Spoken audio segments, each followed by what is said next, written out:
went back to work on Sunday night and had a very upbeat meeting and practiced with the guys on Sunday.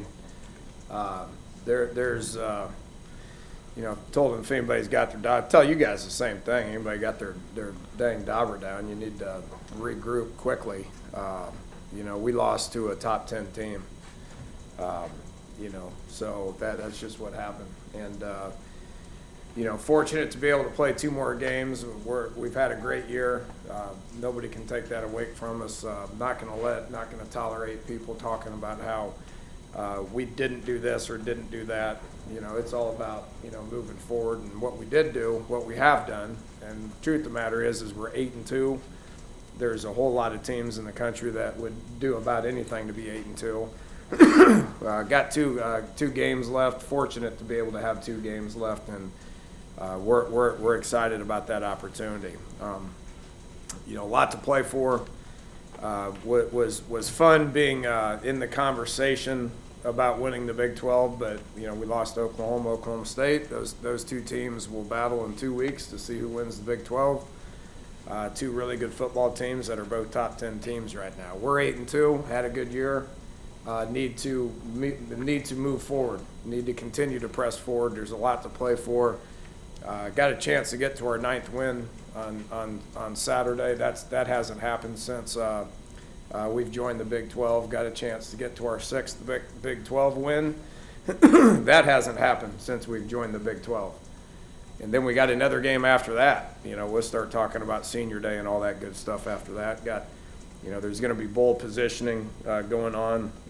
Lots of good bowl games that we're going to be able to be in the mix for. So tons to play for. Iowa State's a good football team. Everybody says, "Oh my gosh, what happened with them last week?" Well, let me tell you something. They've been playing good football all year. You go back and look at the games that we've played against them over the last 4 years. They've all been tough. Iowa State, they have great fan support. There's going to be a lot of people there at the game. It's going to be a great Saturday afternoon for football. Quality opponent. They beat the heck out of Texas Tech last week. They got things rolling. They've won 2 games for the first time in a long time in conference last week, so they're going to gain momentum from that. It's going to be Senior Day. You got 22 seniors. They're going to have a lot to play for as well. So we better strap it on and have a great week of practice. We better prepare like we have all year. This is a great week for football. If you're playing football during Thanksgiving, then you're fortunate. And we got very minimal distractions this week that we'll be able to focus hard on our opponent and get ourselves ready to play. It's going to be a challenge. You look at their schedule, they started slow, but about game 4, once they played Baylor, these guys have been in every game. I think they're up 21 points on Baylor at one point. They were up around 10 points at Oklahoma State at one point. They were up 6-0 at halftime against Texas. They toe-to-toe with Kansas State, toe-to-toe with Oklahoma, and then they beat Kansas and Texas Tech. This is a good football team. They're well coached, got a lot of energy with Coach Campbell, a lot of optimism, reason for hope, that sort of thing. So we definitely got our hands full. Offensively, they move the ball, they score points, averaging over 400 yards a game and 28 points. So and it's a completely different team from what they had last year. They were very senior-oriented last year. They got one of the best receivers in the Big 12 in Lazard. He's a big kid now, and he's a matchup nightmare. They move him around a lot. It seems like he's been there for a decade, but he's only a junior. But he's really a good player. You got to keep your eye on him. And then everybody's talking about their 2-quarterback system that they got, and it's good. Lanning started against us last year. He played a lot, throws the ball well. Didn't realize he ran as well as he does until I saw him this year. But he threw it all over the place last year. Was a really good quarterback. And then they got the Park kid, the JUCO kid from Northeast Louisiana, comes in. Big kid, throws it really well. what you got to be on guard for is saying, okay, when Lanning's in there, they're just going to run it, and when Ryan's in there, they're just going to throw it. That's not true. I mean, those guys can do both. So we got to prepare for what we've seen on video. They play hard. They don't turn the ball over. They use a ton of shifts, a ton of motions to try to create matchups. It's a headache to prepare for, and these guys are pretty good at what they do. Defensively, you know, they got their secondary is kind of what stands out to me more than anything. They've recently been playing a ton of man coverage, and they do a good job of it. You know, ever since Baylor rushed for a lot of yards, they started adding people in the box. And when you do that, you got to make a decision on what kind of coverage that you're going to play. So they're going to add people in the box. Their nose tackle is a great player, the Tucker kid. They're going to add people up in there, and they're going to play a lot of man coverage. So that's going to be a challenge for us offensively to look for some matchups that we can exploit. They blitz a lot. You know, they do a great job of disguising coverage and holding things, and then they bring it, and we got to identify it, we got to ID it, and then we got to win in man coverage. Special teams, a lot of scheme. You know, they do the same things. You know, lot of scheme on all three sides of the ball. Do a lot of that with their kickoff team, with their punt team. You know, and then you gotta pay attention to what they're doing in the return game as well. So, a team that tries really hard, regardless of what the situation is, regardless of what their record is, you know, really regardless of who's coaching them. It's a team that tries really, really, really hard, and it's going to be a challenge for us. And I know it's one that our kids are going to be looking forward to. So, questions? Dana, the margin of victory for them against Texas Tech, does that help maybe focus your kids a little bit above and beyond where they could have been? Yeah, probably. I think it probably grabs everybody's attention. You know, but even if that would have been the other way, and Tech would have won, and we would have said, well, Tech got things going on offense, they score a lot of points, blah blah blah. It wouldn't change our opinion of Iowa State. I mean, all you got to do is put on the video and look at them and say, wow, this is a bunch that really plays hard. So they're well coached. It means a lot to them, and they play hard. But to answer your question, yeah, that's going to get everybody's attention. So, you know, I don't know how we're going to defend a team that scored 66 points. I don't know how we're going to you know, call offense against a team that held them to 10 points. Just picking. I mean, we know what we're getting ourselves into. It's they're a good team. We're going to know what they're going to do, and we're going to get out there and get in a great frame of mind and go play ball. Being on a holiday weekend or week, is it tough to wrangle the student athletes in to not think about home and things like that? How do you keep them focused during a holiday week? No, college football players don't get vacations like that. If you're playing football around Thanksgiving, you should be fortunate to be able to do so. Thanksgiving's about it's about your football family. If you're playing during Thanksgiving and you're playing during Christmas, then you're in a good place. So, you know, there's less distractions because there's no school, there's no students, there's no time restraints, there's none of that. So it's easier to get our guys' attention. It's easier to prepare. You know, we'll celebrate Thanksgiving on Thursday with our football family, which typically involves a lot of the coaches and the coaches' families and all that stuff. We do that. That's done it the same way for the last 5 years. And then we'll bring them up here Friday morning, and we'll travel like it's a normal Saturday game.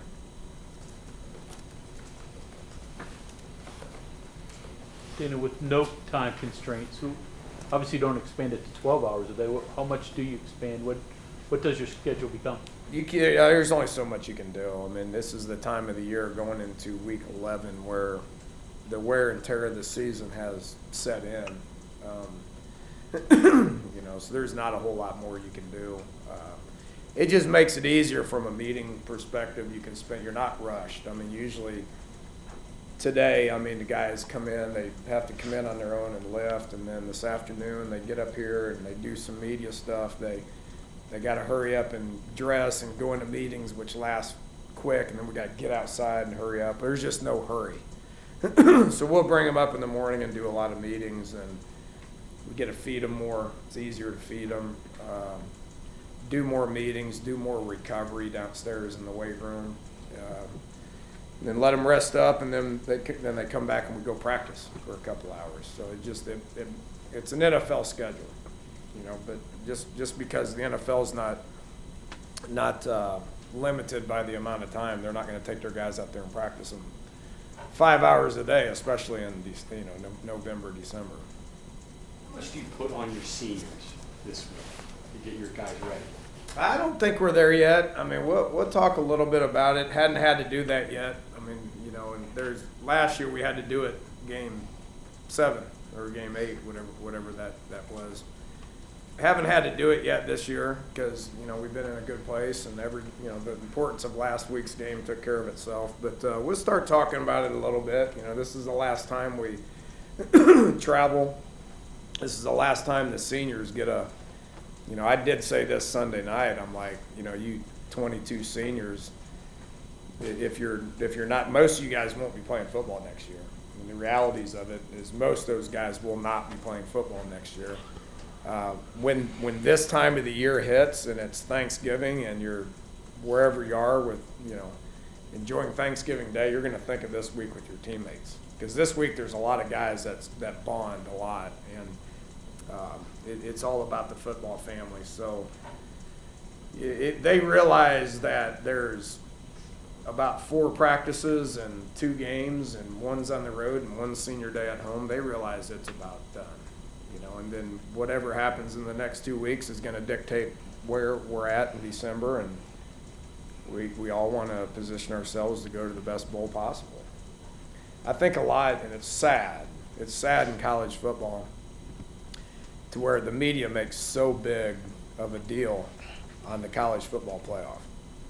Yeah, that's all everybody talks about, which is nauseating. I mean, if you there's 4 teams that go, you know, but what college football is all about is you want to go. Our goal is to win the Big 12.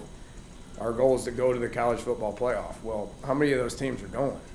You know, so you position yourself to where you get to go to a good bowl game, and there's a lot of really good bowl games out there.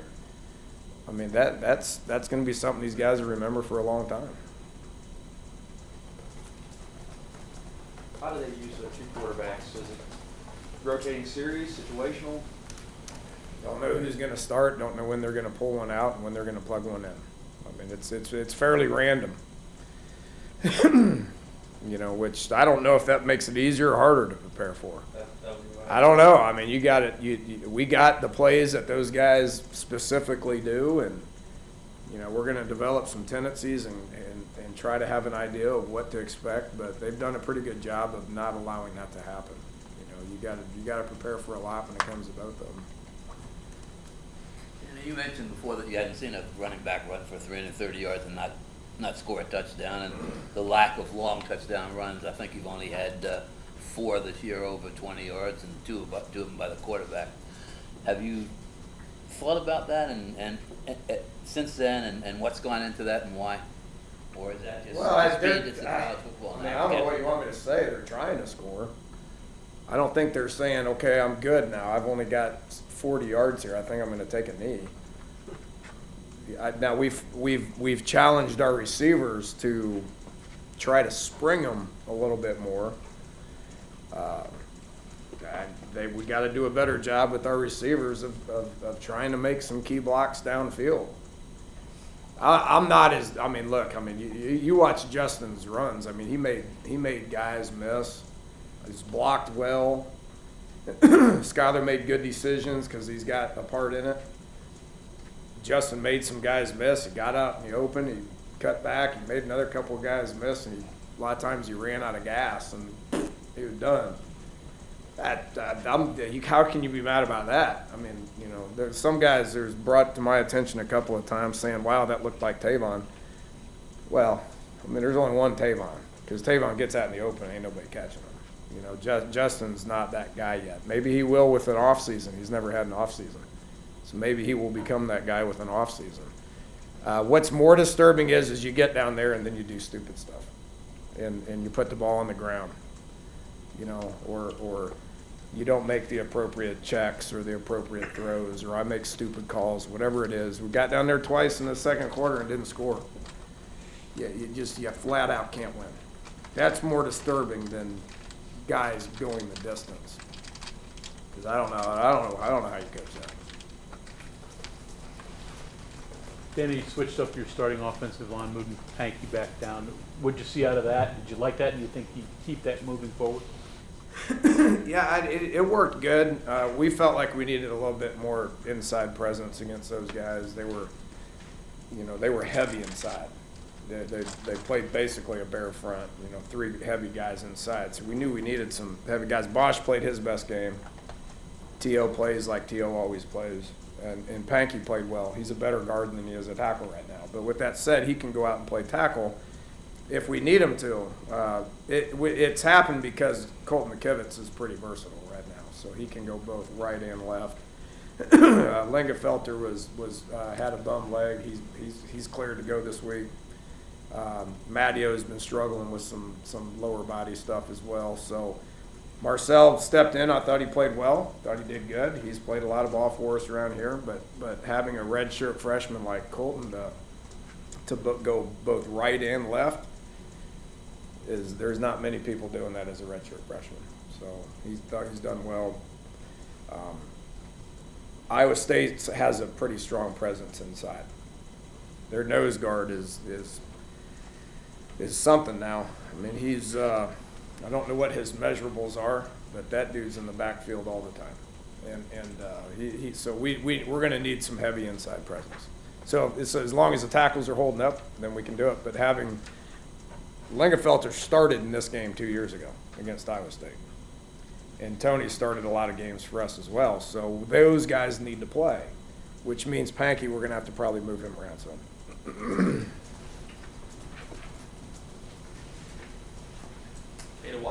Why do people have such a hard time playing well or overcoming whatever the elements are at Iowa State? It seems like every year there's one team or there's one conversation about how that's just a hard to explain place to play. Hadn't been us. It hadn't been us. When we went there 4 years ago, that's the coldest I've ever been. I mean, if you remember what that game was like, I mean, it was like 8 degrees with a wind chill of minus 80. It was cold. I grew up in that state. It ain't never been that cold.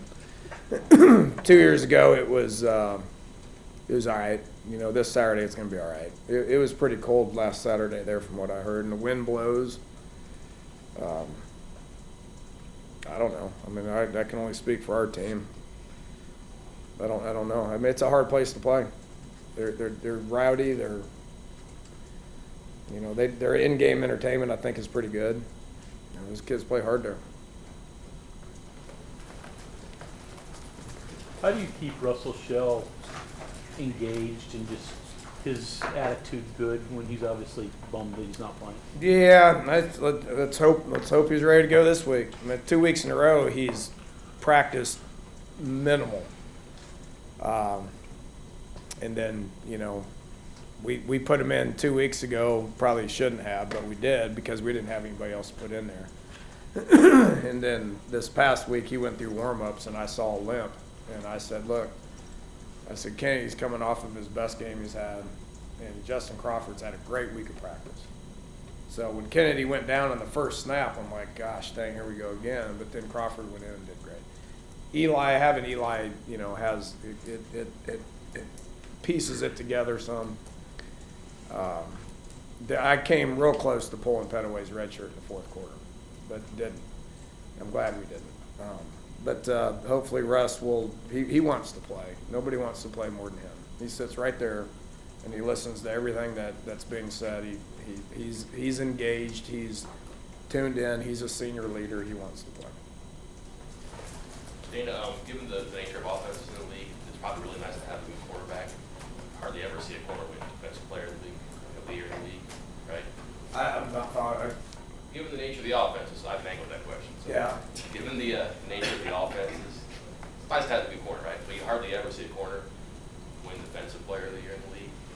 think you have one this year? That's a question I've never thought about. Don't they have an offensive player of the year and a defensive player of the year? You never see a corner win this, like Barrett won it a couple years ago. You never had to see a corner win defensive player of the year? Hardly ever seen that. Probably because of the stats with linebackers, I would imagine, has it, or pass rushers have it. Rasul's playing really well. Made another great play here this past week. And being able to have the amount of passes defended and interceptions and making a difference on a defense that's considered one of the best ones in the league, I think he's in pretty good position. Okay, thanks, Coach. Thank you.